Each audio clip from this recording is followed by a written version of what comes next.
Good afternoon, class. Today I'll be presenting Russia's new artificial intelligence, which is a lifesaver. This device is called Aurora. Aurora is a life-saving flotation device which autonomously drives and navigates its way through open bodies of water to locate individuals. How it does this is through an emergency location transmitter which is worn by an individual, and if they were to go overboard or there were to have to be a shipwreck, these location devices would be able to navigate through the debris and be able to locate these individuals.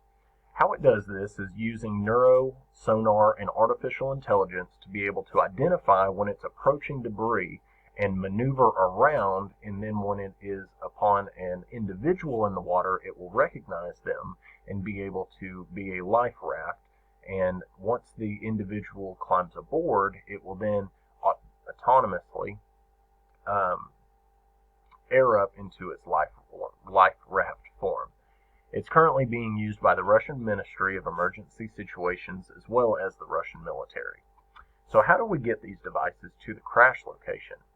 First off, they can be pre-boarded on ships, either commercial or military. So these can be on battleships as well as on a commercial cruise line. Next, we could have them helicopter dropped in using GPS coordinates to find and navigate to the shipwreck. We would then have to be 100 meters within the water. The distance between the helicopter and the water would have to be within 100 meters, so there wouldn't be any damage to the device upon its drop. Next, once the device is in the water, it would switch automatically into a search mode maneuvering. And so at that point, it has 60 minutes to be able to find and locate any individuals that are in the open body of water that are using their electronic transmitter. So the opportunities with this device is to provide a safer voyage for commercial and military purposes. It provides insurance to potential customers that would like to go on voyages but may be afraid of the water. Next, it provides the Coast Guard with a safer way to save lives.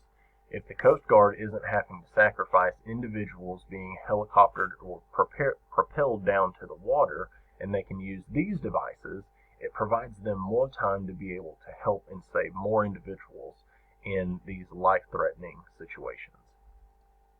Next, the potential risks are that we could potentially damage these devices as they are dropped down from the helicopter, in which they would then malfunction and not be able to efficiently find individuals in an open body of water.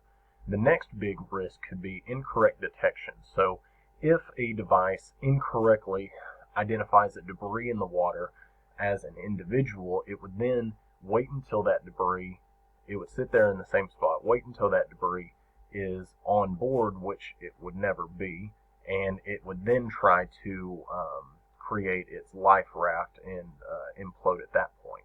So that would be our potential risks that could cause potential lawsuits for the company, military or commercial cruise liner that could possibly use these devices. So here are my resources. And at this top resource, I believe there's actually a video on how this device navigates through the water, but it's a few minutes, so I didn't want to include it in the presentation. So I hope you all enjoyed this Russian artificial intelligent device, and if you have any questions, please feel free to comment.